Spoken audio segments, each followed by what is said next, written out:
नमस्कार, आप हैं IBN 7 के साथ। आइए शुरुआत करते हैं ताबड़तोड़ खबरों का सिलसिला सुपरफास्ट न्यूज में।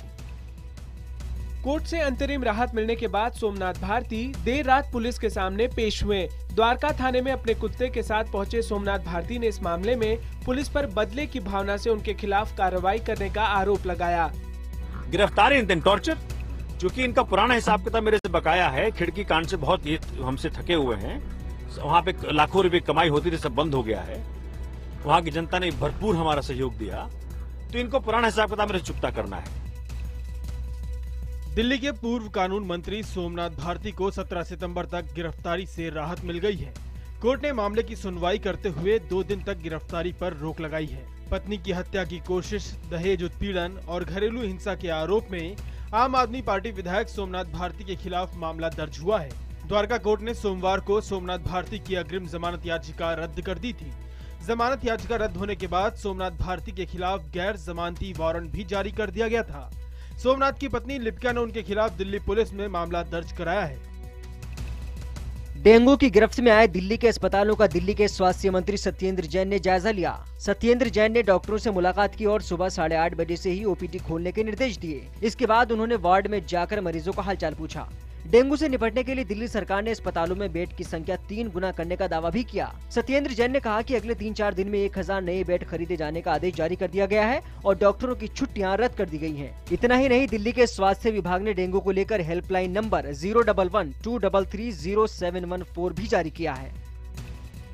दिल्ली में डेंगू का इलाज करने से इनकार के आरोप में उप मुख्यमंत्री मनीष सिसोदिया ने 5 अस्पतालों के खिलाफ मजिस्ट्रेट जांच करने का आदेश दिया।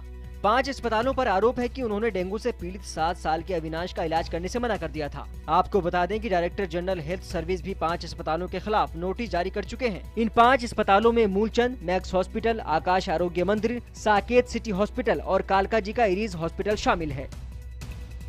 दिल्ली में डेंगू से 6 साल के बच्चे अमन की मौत हो गई है। परिवार वालों का आरोप है कि कई बड़े अस्पतालों ने अमन को भर्ती करने से मना कर दिया था। आपको बता दें कि 3 दिन पहले अस्पतालों में सही वक्त पर दाखिला नहीं होने के चलते अविनाश नाम के एक बच्चे की डेंगू से मौत हो गई थी, जिसके बाद सदमे में उसके माता पिता ने भी खुदकुशी कर ली थी। डेंगू को लेकर दिल्ली के सभी स्कूलों को आदेश दिया गया है कि अगले 1 महीने तक बच्चों को पूरी बांह के कपड़े पहनकर आने को कहा जाए। अगले 1 महीने तक स्कूलों के लिए यूनिफॉर्म जरूरी नहीं होगा। सरकारी आंकड़ों के मुताबिक राजधानी दिल्ली में डेंगू के डंक ने बीते 6 साल का रिकॉर्ड तोड़ दिया है। डेंगू के मरीजों की तादाद 1900 के आसपास पहुंच चुकी है। डराने वाली बात यह है कि डेंगू के इस डंक से राजधानी का कोई भी इलाका सुरक्षित नहीं है। सबसे बुरा हाल नरेला इलाके का है, जहां अब तक डेंगू के 260 मरीज पाए गए हैं। रोहिणी, नजफगढ़, पश्चिमी दिल्ली और शहादरा में डेंगू के मामले 150 के पार पहुँच चुके हैं। केंद्रीय स्वास्थ्य मंत्री JP नड्डा ने केंद्र सरकार के अंदर आने वाले दिल्ली के सभी अस्पतालों को आदेश देते हुए कहा है कि डेंगू के मरीजों को इलाज से इंकार नहीं करें। उन्होंने कहा कि जरूरत पड़ने पर मरीजों को भर्ती करने के लिए अस्पताल अपने यहाँ बेड भी बढ़ाए। इससे पहले दिल्ली के मुख्यमंत्री अरविंद केजरीवाल ने कहा कि उनकी सरकार एक ऐसा कानून लाने पर विचार कर रही है जिसके तहत अपने यहाँ मरीजों को दाखिल करने से इंकार करने वाले निजी अस्पतालों को दंडित किया जा सके। दिल्ली सरकार ने 1031 एक हेल्पलाइन नंबर जारी किया है। अहमदाबाद में भी डेंगू से 15 साल के एक बच्चे की मौत हो गई है। 3 दिन तक बीमार रहने के बाद इस बच्चे ने आखिरकार दम तोड़ दिया। पिछले 2 दिनों में यहाँ डेंगू से अब तक 2 लोगों की मौत हो चुकी है। आइए आपको बताते हैं डेंगू के लक्षण क्या हैं। मरीज को तेज ठंड, सिर दर्द, कमर दर्द और आंखों में दर्द हो सकता है। डेंगू में मरीज को लगातार तेज बुखार रहता है। जोड़ों में दर्द, बेचैनी, उल्टियां, लो ब्लड प्रेशर भी संभव है। वहीं खून में प्लेटलेट्स की संख्या काफी कम हो जाती है। गुड़गांव में आज आम दिनों की तरह नहीं रहेगा। पुलिस का कहना है कि विवादित धर्मगुरु गुरमीत राम रहीम की फिल्म MSG 2 के प्रीमियर के लिए 50,000 से ज्यादा लोग आ सकते हैं। डेरा सच्चा सौदा के प्रमुख इस धर्मगुरु के लाखों फॉलोअर हैं। पुलिस ने लोगों से अपील की है कि लोगों को निजी कारों का इस्तेमाल ना करें। ये फिल्म गुड़गांव के सेक्टर 29 के लेजर वैली पार्क में दिखाई जाएगी।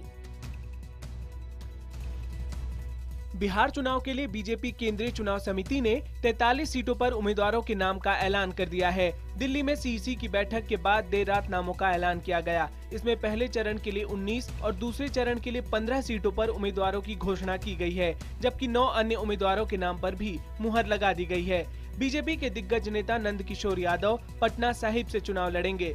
इस लिस्ट में 3 मौजूदा विधायकों के टिकट काटे गए हैं। खास बात यह है कि 50% टिकट महिलाओं और युवाओं को दिए जा रहे हैं। उम्मीदवारों की लिस्ट जारी करने के बीजेपी के फैसले पर एनडीए की सहयोगी और उपेंद्र कुशवाहा की पार्टी आरएलएसपी ने कड़ा ऐतराज जताया है। आरएलएसपी का कहना है कि अभी सीटों के तालमेल पर बात चल रही थी, ऐसे में उम्मीदवारों के नाम की घोषणा करना गठबंधन धर्म के खिलाफ है। इससे पहले सीट बंटवारे पर नाराजगी को लेकर रामविलास पासवान के बेटे और एलजेपी सांसद चिराग पासवान ने प्रेस कॉन्फ्रेंस कर अपना रुख साफ किया। चिराग का कहना था कि सीट बंटवारा जिस तरह से हुआ उससे उनकी पार्टी हैरान थी। उन्होंने साफ किया कि नाराजगी जरूर थी, लेकिन इतनी भी नहीं जितना बताया जा रहा है। उन्होंने कहा कि पहले हमें जो सीटों का फॉर्मूला बताया गया था, जो वादे किए गए थे वो पूरे नहीं हुए हैं। उन्होंने ये भी कहा कि जीतन राम मांझी से उनकी कोई नाराजगी नहीं है। साथ ही रामविलास पासवान ने कहा कि परिवार में खटपट होती रहती है और मांझी जी हमसे बड़े नेता हैं।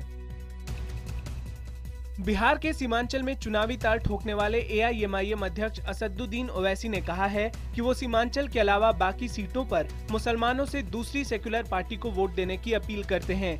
इससे पहले लालू के कट्टरपंथी नेताओं से दूर रहने वाले बयान पर पलटवार करते हुए ओवैसी ने कहा था कि 2005 में उन्होंने लालू के लिए प्रचार किया था।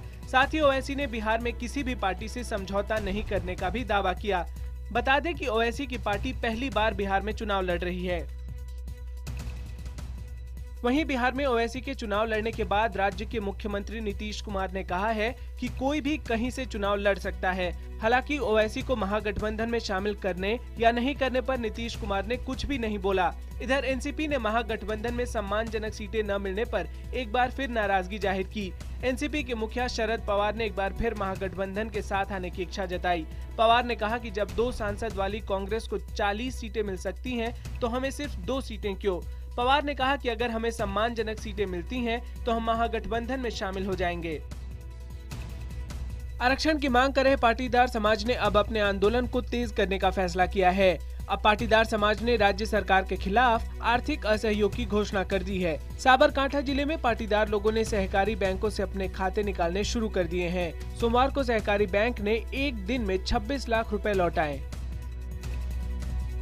दिल्ली हाईकोर्ट ने एसीबी चीफ मुकेश मीणा को 23 सितंबर तक राहत दे दी है। इससे पहले दिल्ली सरकार ने एसीबी चीफ मुकेश मीणा को घेरने की तैयारी कर ली थी। मीणा के खिलाफ सरकार ने चार्जशीट बनाकर सीबीसी को भेजी है।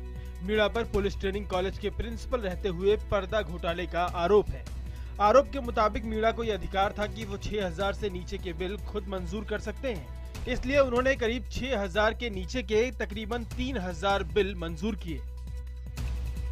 मुंबई में सिर्फ मराठी बोलने वाले ही अब ऑटो रिक्शा चला सकेंगे। महाराष्ट्र के परिवहन मंत्री दिवाकर राउते ने बयान दिया है कि मुंबई में ऑटो चलाने के लिए अब उन्हीं लोगों को लाइसेंस मिलेगा जिन्हें मराठी बोलनी आती है। सरकार का ये फैसला 1 नवंबर से लागू होगा, यानी अब सभी के लिए परमिट हासिल करने के लिए मराठी जानना जरूरी होगा। हालांकि ये फैसला उन लोगों पर लागू नहीं होगा जो पहले से मुंबई में ऑटो चला रहे हैं। बता दें कि मुंबई में ऑटो रिक्शा चलाने वाले लगभग 70% ड्राइवर उत्तर भारतीय हैं। महाराष्ट्र सरकार के इस फैसले की राजनीतिक दलों ने आलोचना की है। कांग्रेस नेता संजय निरुपम ने फैसले को कानून विरोधी और संविधान विरोधी करार दिया। उन्होंने कहा कि संविधान किसी को भी भाषा और जाति के आधार पर भेदभाव करने की इजाजत नहीं देता। वहीं जेडीयू के वरिष्ठ नेता केसी त्यागी ने कहा कि वो महाराष्ट्र की बीजेपी सरकार के फैसले की निंदा करते हैं। उन्होंने कहा कि इस आदेश से यूपी, बिहार समेत तमाम उत्तर भारतीयों की रोजी रोटी पर असर पड़ेगा।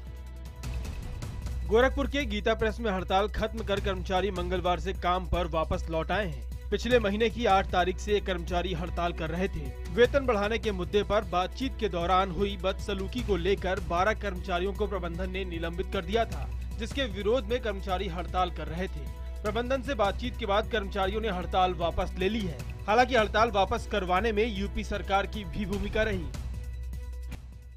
उत्तर प्रदेश के बागपत जिले में खाप पंचायत से मिलीभगत के आरोप में पुलिस अधिकारियों की आज सुप्रीम कोर्ट में पेशी होगी।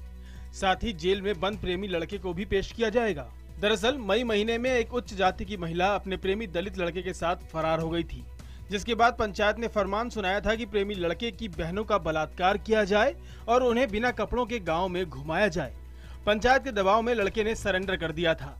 आरोप है कि पुलिस ने पंचायत के साथ मिलकर लड़के पर ड्रग्स बेचने का केस लगा दिया। ब्रिटेन की संसद में भी यह मामला उठ चुका है। यूपी में शिक्षा मित्रों का प्रदर्शन उग्र होता जा रहा है। मंगलवार को झांसी के कलेक्ट्रेट में प्रदर्शन के दौरान एक युवक ने गमछे से फांसी लगाकर जान देने की कोशिश की। अरविंद घोष नाम के शख्स को पास मौजूद लोगों ने तुरंत अस्पताल में भर्ती करवाया। दरअसल कोर्ट ने राज्य के 1,72,000 शिक्षा मित्रों की तैनाती को अवैध बताते हुए उनकी नियुक्ति खत्म कर दी थी। शिक्षा मित्रों का आरोप है कि सरकार ने अदालत में उनका पक्ष ठीक ढंग से नहीं रखा। यूपी के नगर विकास मंत्री आजम खान ने कहा है कि शिक्षा मित्रों को लेकर इलाहाबाद हाईकोर्ट की रोक से यूपी में माहौल खराब हो रहा है। वहीं रामपुर के शिक्षा मित्रों ने भी बीएसए कार्यालय में जमा होकर हाईकोर्ट के निर्णय का विरोध किया और सरकार के खिलाफ जमकर नारेबाजी की। साथ ही जिलाधिकारी से रामपुर के सभी 22,000 शिक्षा मित्रों को परिवार सहित इच्छा मृत्यु की इजाजत देने की मांग की।